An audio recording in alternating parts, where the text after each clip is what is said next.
aí, galera, começando aí mais uma aula de geografia, professor Rogério, professor Jorge. Professor Jorge, falando ainda sobre essa temática ambiental, mas agora a gente vai trazer para essa galera um histórico dessas conferências que começaram a se preocupar com a questão ambiental, certo? Exatamente.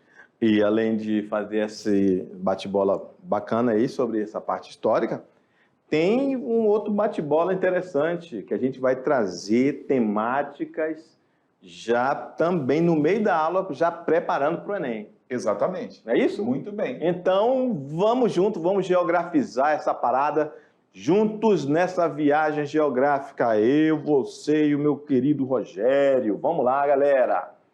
Desenvolvimento Sustentável, parte 2. Vamos falar sobre o Clube de Roma, Conferência de Estocolmo. E qual é a outra, Rogério? Conferência de Nairobi, depois sobre Convenção de Viena. E a nossa segunda parte dessa aula, a gente vai ter, galera, Agora Vai Enem 2022, com algumas temáticas muito importantes que estão cobrando frequentemente no Enem e questões também dessas temáticas para aperfeiçoamento, né, professor Jorge? Beleza, garoto, é isso mesmo. Para essa galera aí treinando.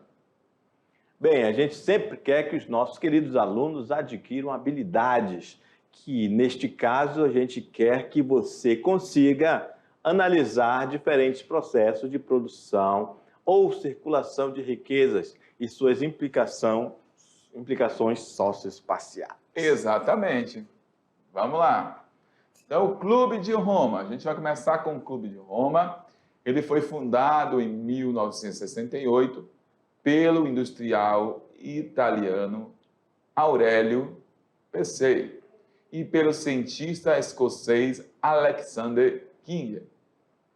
Grupo, de pessoas ilustres da época que se reuniram para debater um vasto conjunto de assuntos relacionados à política, economia internacional e, sobretudo, ao meio ambiente e o desenvolvimento sustentável. Então, a partir desse período que a gente começa aí, com o Clube de Roma, ter as primeiras discussões acerca da temática de meio ambiente e sustentabilidade. Outra conferência que foi bem marco nas questões ambientais foi a Conferência de Estocolmo. A questão relacionada à preservação da natureza começaram a ser discutidas, olha só, Rogério, palavra bonita, ó, efetivamente, ou seja, de uma forma mais contundente, de uma forma mais clara, de uma forma mais efetiva, de uma forma mais, digamos assim, democrática, esclarecedora. Foi a partir da década de 70. Exato. Assim, 2 anos mais tarde, em 1972, aconteceu lá na capital da Suécia, na cidade de Estocolmo, a Conferência das Nações Unidas sobre o Homem e Meio Ambiente. Exatamente. Então, as discussões acerca do meio ambiente começou lá no Clube de Roma, mas aí até então não tinha sido realizada conferência, né? Então, o marco é Estocolmo, né? A primeira conferência acerca do meio ambiente. Beleza, então vamos lá. A primeira Conferência Mundial sobre o Homem e Meio Ambiente, ocorrida lá em 72, em Estocolmo. Nesta conferência surgiu o tema Desenvolvimento Sustentável. Isso mesmo. Olha só, foto original da época. Então, começou ali o debate internacional sobre o tema. Muito bem, isso mesmo. Então, lá naquela época já se falava em chuva ácida, já se falavam, começou a se produzir documentos baseados em conhecimentos científicos e pesquisas científicas da época sobre chuva ácida, sobre controle da poluição do ar. Professor Jorge, isso aí vale lembrar o seguinte, ó, a gente está falando de século XX, metade do século XX diante, onde nesse período aí, ó, a gente tinha acontecido a Revolução Industrial lá no século XVIII.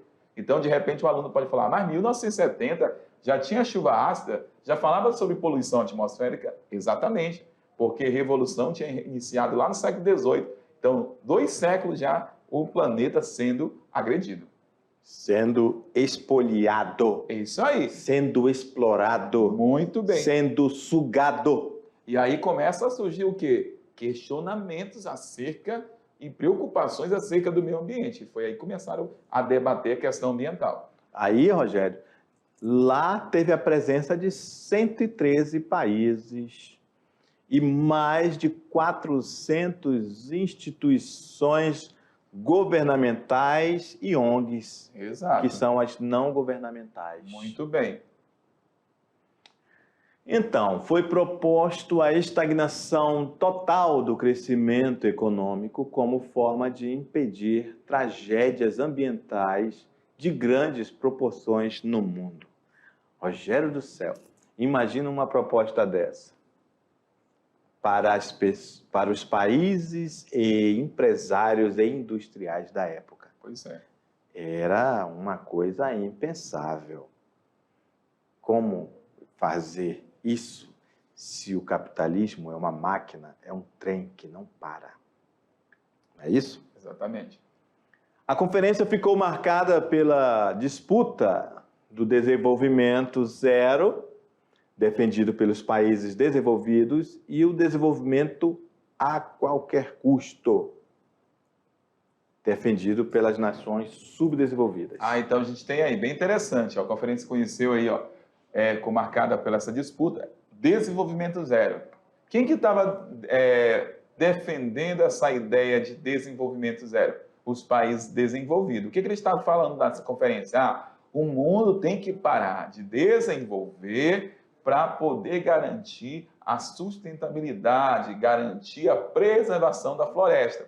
E aí gerou muitos embates na época, porque quem que tinha recursos aí que estavam em pleno desenvolvimento? As nações subdesenvolvidas. Então, eles pensavam o seguinte, o mundo desenvolvido está querendo impedir o desenvolvimento porque eles já conquistaram o seu desenvolvimento. E nós que estamos em pleno desenvolvimento agora querem impor medidas para poder impedir o nosso desenvolvimento. Então, assim, ó, imagine só o reboliço que deu isso durante a conferência. Então, os países subdesenvolvidos defendiam a ideia do desenvolvimento de qualquer custo, porque era necessário esse desenvolvimento para a melhoria social e econômica do país. Outra conferência, que a gente também é marco dessas questões ambientais, foi a Conferência de Nairobi, a Conferência das Nações Unidas sobre a questão da desertificação na região ali de Nairobi, Quênia. Foi realizada em 1977. Teve um papel fundamental em todo o processo de luta contra a desertificação no mundo, porque existem as áreas naturais que são desérticas, mas a partir do momento que outras áreas que até então eram preservadas estão tornando-se desérticas, ou estão passando pelo processo de desertificação, é algo preocupante. Então, foi uma das ideias aí, em 1977, esse controle, esse impedimento da expansão da desertificação pelo mundo. E, por coincidência, aconteceu lá na África, principalmente, que essa região aí é uma região que sofre muito já com áreas de desértica e processos de desertificação. Beleza. Foi criado em 15 de dezembro de 72, PNUMA, durante a Assembleia Geral da ONU, regido pela Carta da ONU, né? Qual o objetivo? Coordenar as ações internacionais de proteção ao meio ambiente, promoção de desenvolvimento sustentável, trabalha com grande número de parceiros, incluindo outras entidades da ONU, organizações internacionais, organizações ligadas aos governos nacionais e ONGs. Beleza. Então, o PNUMA, ele foi criado também, é um marco das questões ambientais pela ONU, que é o Programa das Nações Unidas para o Meio Ambiente. Então, a partir da década de 70, como a gente iniciou lá no texto, vários programas, várias conferências começaram a ser realizadas em prol desse desenvolvimento sustentável. E uma delas foi a ação da ONU, né, com a criação do PNUMA, que cuida do meio ambiente. Conferência de Nairobi, 1982. Beleza, 10 anos após a primeira conferência de Nairobi, aconteceu outra em 1982.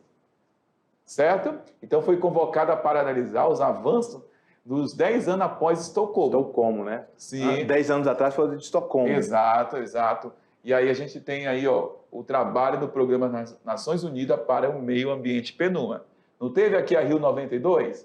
Depois teve, depois de 10 anos, 2002. Depois, no 2012, não teve outra conferência. Então, assim, a cada 10 anos tem as reuniões para poder verificar o que foi alcançado ou não. E a Nairobi de 82 foi realmente para analisar os avanços alcançados nos 10 anos após a Conferência de Estocolmo e no trabalho do Programa das Nações Unidas para o Meio Ambiente, o PNUMA, que falamos há pouco. Então, Rogério, o que eles constataram é que o resultado foi a constatação do quê? Do fracasso da evolução, né, do debate ambiental, que sofreu forte impacto das crises econômicas da década anterior.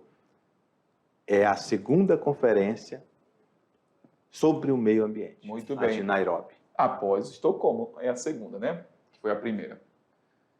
Convenção de Viena. Essa Convenção de Viena foi realizada em 1985, com um conjunto de nações na Áustria, manifestando a preocupação técnica e política quanto aos possíveis impactos que poderiam ser causados com o fenômeno da redução da camada de ozônio.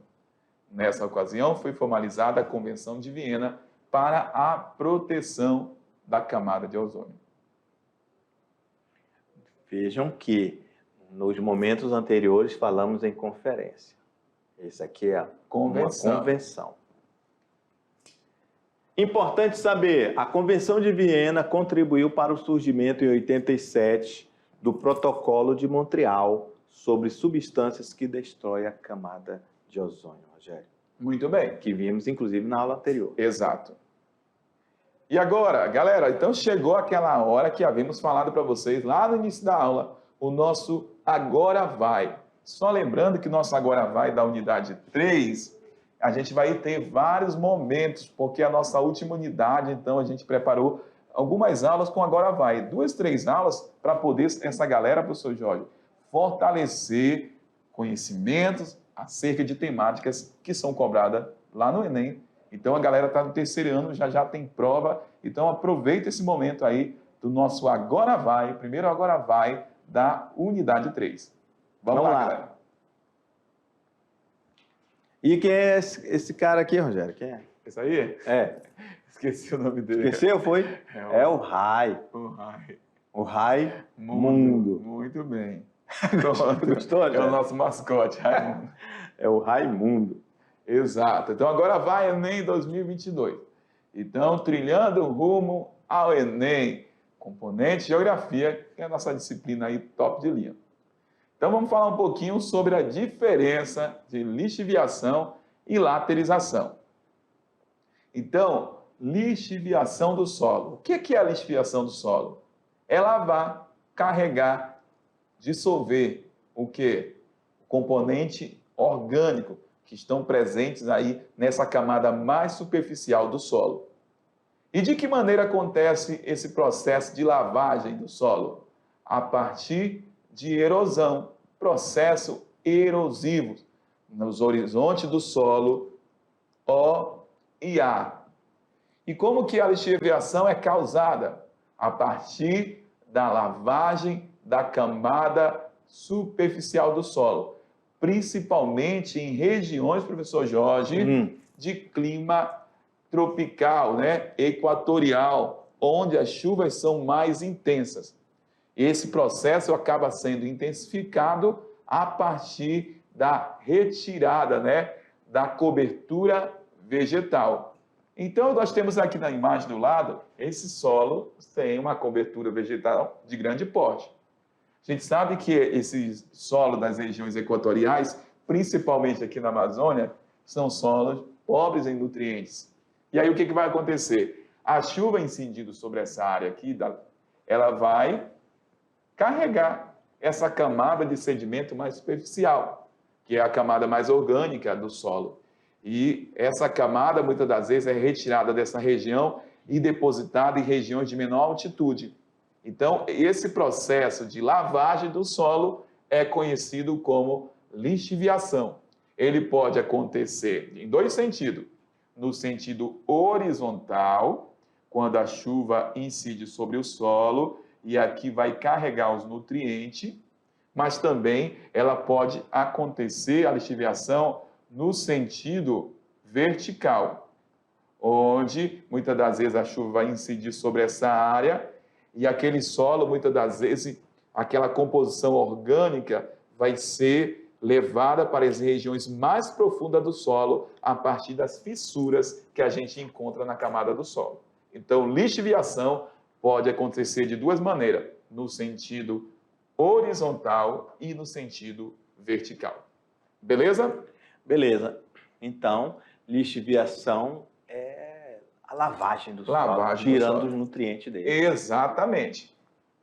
Então, nós temos aí, ó, o orgânico, a parte orgânica do solo, o horizonte A é formado de humus e raízes. Então, é nessa camada aí que a gente só vai acontecer o processo da lixiviação. Principalmente, deixa eu pegar aqui uma cor diferente, no sentido aqui, ó, quando não tem vegetação horizontal, a chuva vai incidir sobre essa área, vou colocar a chuva aqui, ó, e o que vai acontecer? Vai levar esses nutrientes para regiões de menor altitude. Essa aqui é a lixiviação no sentido horizontal. E na vertical é aqui, ó, os nutrientes do solo, muitas das vezes, a partir dessa fissura, vão sendo depositados por conta da intensidade da chuva para regiões mais profundas, esse solo sem cobertura vegetal. Aí nós temos o processo da lixiviação vertical. Consequências da lixiviação.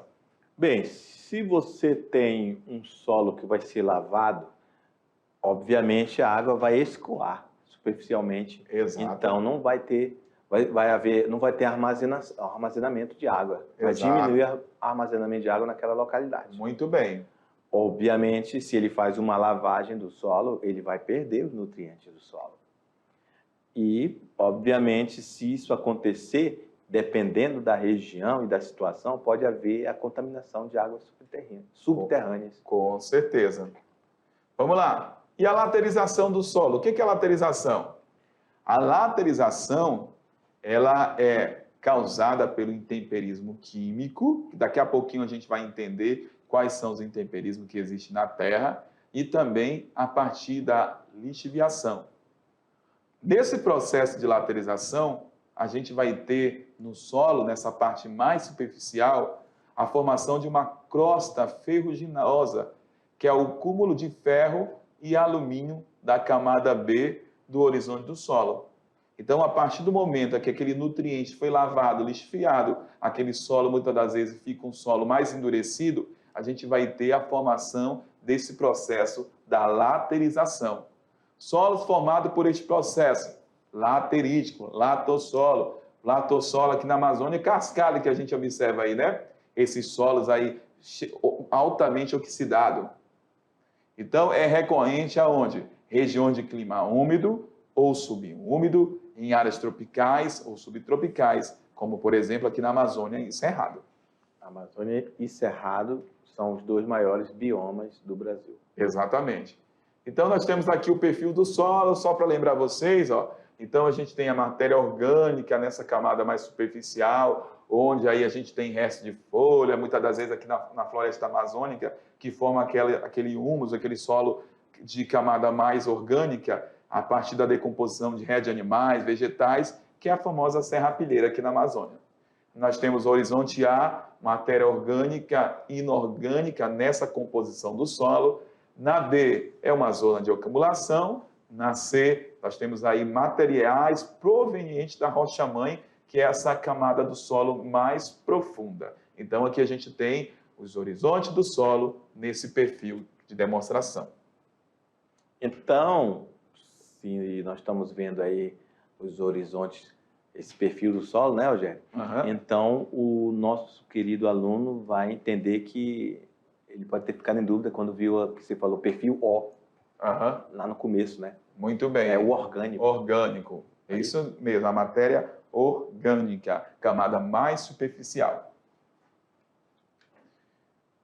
Laterização do solo. Ela pode ser natural ou antrópica. A antrópica, né? Já falamos várias vezes, que é uma ação do homem sobre o meio. O que causa laterização, professor Jorge?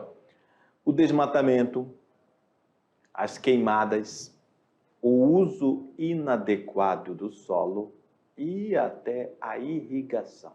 Olha só, de repente na tua região você observa uma área desse tipo, é uma área laterizada. Geralmente vai ficar com essa cor meio avermelhada, laranjada, com uma grande concentração de ferro. De ferro. O que vai fazer essa coloração é a quantidade de ferro nesse solo. Muito bem. Consequências da laterização. Vai se formar solos lateríticos, haverá uma dificuldade de penetração das raízes e, obviamente, vai se tornar um solo menos produtivo. Vai aumentar essa improdutividade orgânica. Inclusive, Rogério, quando você vê uma região de solo laterítico, você levará milhares de anos para ver uma floresta ali em cima de novo. Hoje você está com 36 anos. Se você fosse no mesmo lugar que você tivesse ido há um ano atrás, quando tivesse, digamos, 5 anos, quando você fosse lá nessa região de solo laterítico, tivesse digamos assim, uma pequena matinha ali, florestinha ali, não floresta, capoeira. Se você for lá hoje, está a mesma capoeira quase. Não, é difícil uma floresta crescer em cima desse tipo de solo. Exatamente. Leva milhares de anos. Porque o que nasce ali, muitas das vezes, se você for plantar, é torrado na hora, né? Por conta do ferro, a questão, às vezes, do alumínio também dessas áreas. Então, a questão para a gente treinar essa temática. O desgaste acelerado sempre existirá se o agricultor não tiver o devido cuidado de combater as causas relacionadas a vários processos, tais como empobrecimento químico e lixiviação, provocados pelo esgotamento causado pelas colheitas e pela lavagem vertical de nutrientes da água que se infiltra no solo, bem como pela retirada de elementos nutritivos com as colheitas. Os nutrientes retirados, quando não repostos, são comumente substituídos por elementos tóxicos, como, por exemplo, o alumínio. Vamos lá para o comando. A dinâmica ambiental exemplificada no texto gera a seguinte consequência para o solo agricultável. Olha só, a questão está dizendo que o agricultor, Rogério, ele tem que usar técnica. Exatamente. Ele tem que usar técnica para evitar o esgotamento desse solo. Não é isso? Exato. Então, o agricultor tem que ser fera o tempo todo. Com certeza. Tem que sempre estar tratando o solo para ele sempre estar produtivo. Com certeza. Corrigindo, né? O solo. Verdade. Jogando fertilizantes, agrotóxicos. É isso? Correção do pH. pH, né? Exatamente. A dinâmica ambiental exemplificada gera a seguinte consequência para o solo. A. Elevação da acidez. B. Ampliação da salinidade. C. Formação de vossorocas. D. Remoção da camada da rocha matriz. Ou letra E. Intensificação do escoamento superficial. Rogério, essa D aí, ó, remoção da camada da rocha matriz. Rocha matriz é a camada mais profunda. Então a gente está falando de camada superficial. Já tira essa aqui. Já. Até mesmo que se o homem quisesse tirar essa camada rocha matriz, tirar a rocha matriz, mano, ia dar muito trabalho. Com certeza. Ia ter que cavar muito. Ixi, sem chance. Formação de vossorocas vai estar relacionado a chuvas em áreas já devastadas. Erosões, né? Pluvial, né? A salinidade está relacionada a áreas onde tem sal, mar. Com certeza. Algo nesse sentido nós não falamos. intensificação do escoamento superficial e elevação da acidez. O que vai acontecer no solo? Bem, olha só, desgaste sempre existirá se o agricultor não tiver o devido cuidado. Está falando de cuidado para não esgotar o solo. Se não fizer isso, vai haver elevação da acidez do solo. Que é a consequência, E né? o agricultor sabe que tem que tirar essa acidez desse solo. Com certeza. Por isso que eles vivem fazendo essa correção do solo, para Exatamente. que o solo se torne altamente produtivo. Muito bem. É isso? Isso mesmo, professor. Questão agora, vamos falar sobre a temática intemperismo. Você lembra o que é intemperismo? Beleza. Se não lembrar, a gente vai lembrar essa galera agora, professor Jorge.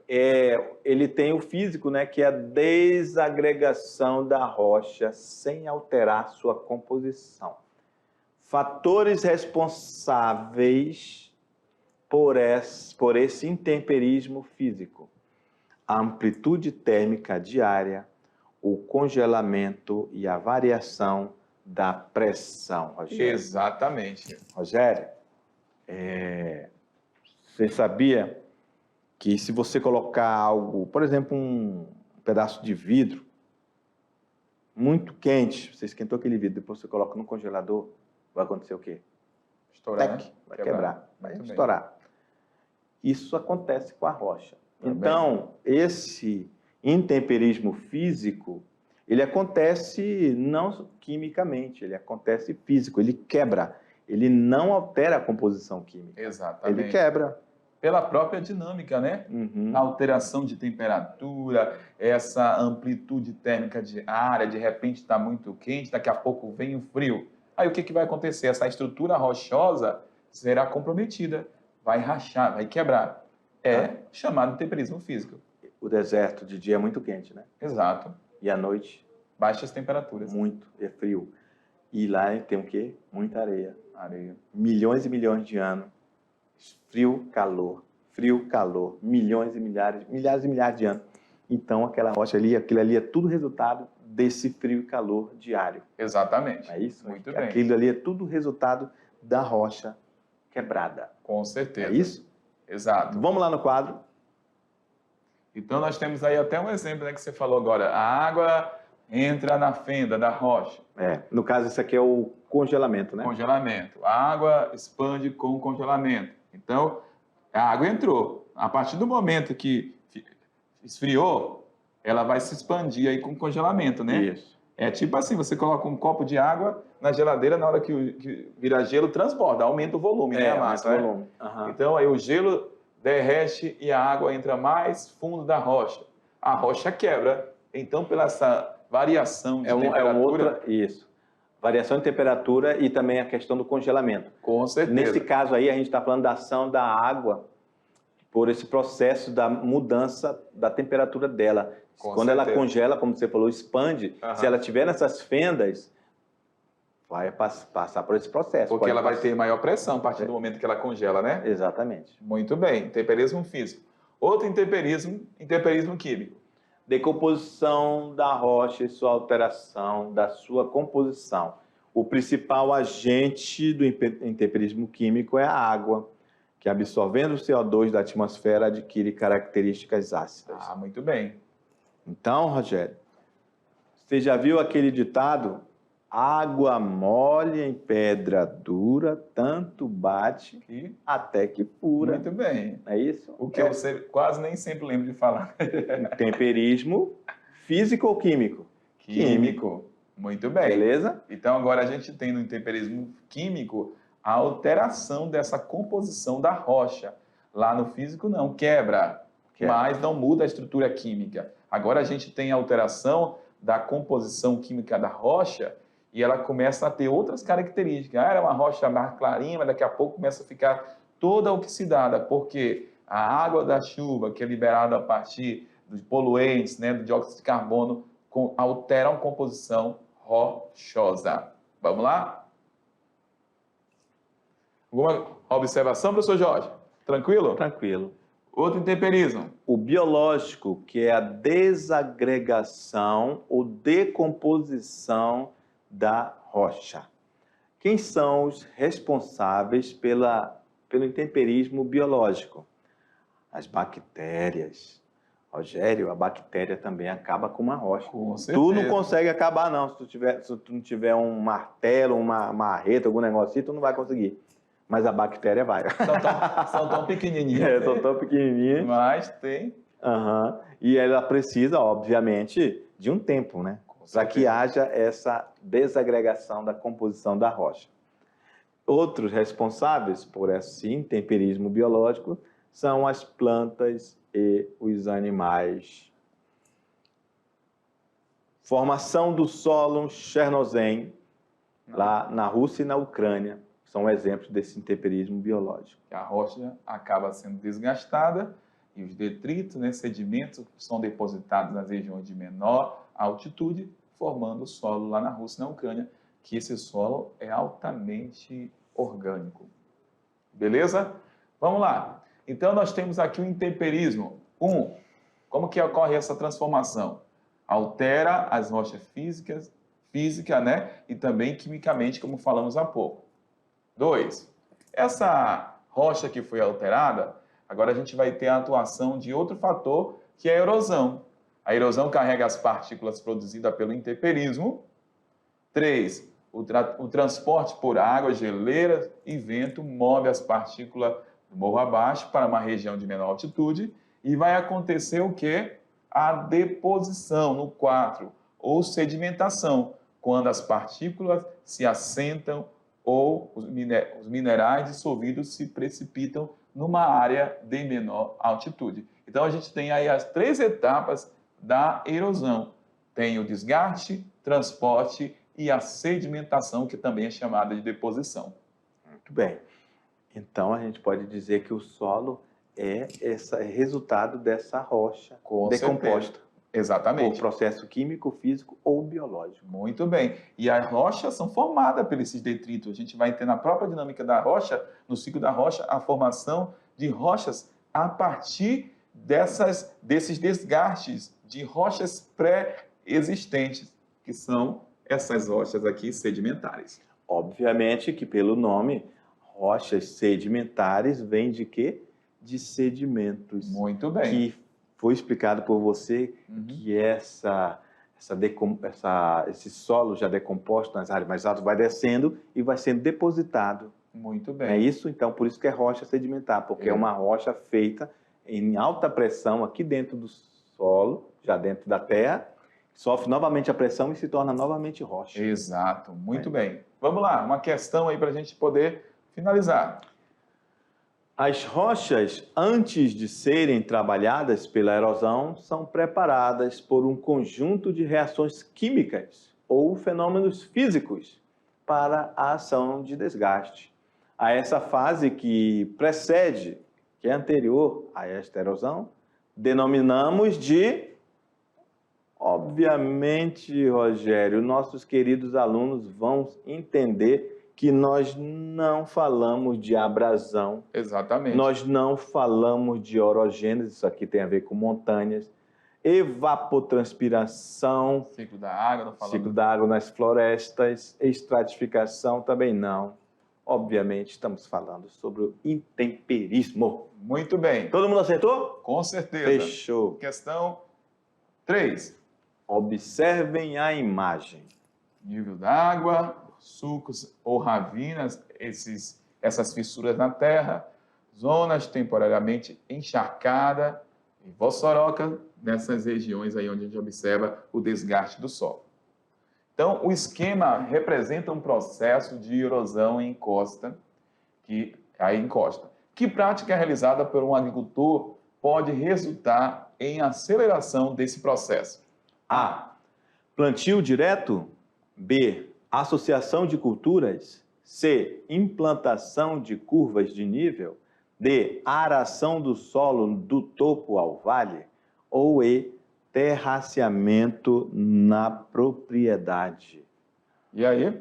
Rapaz, Rogério, Marca isso aqui logo. tá mamão com açúcar. Com certeza. O nosso aluno é tema dele, ele acertou isso aqui de olho fechado. Nunca pode se arar um solo desse, Rogério. Muito Você bem. imaginar arar uma área que já tem declínio, uma declividade? Com certeza. Aí é problema na certa, né? Então é isso, galera. Daqui a pouco a gente volta aí com a nossa revisão. Valeu, tchau. Tchau.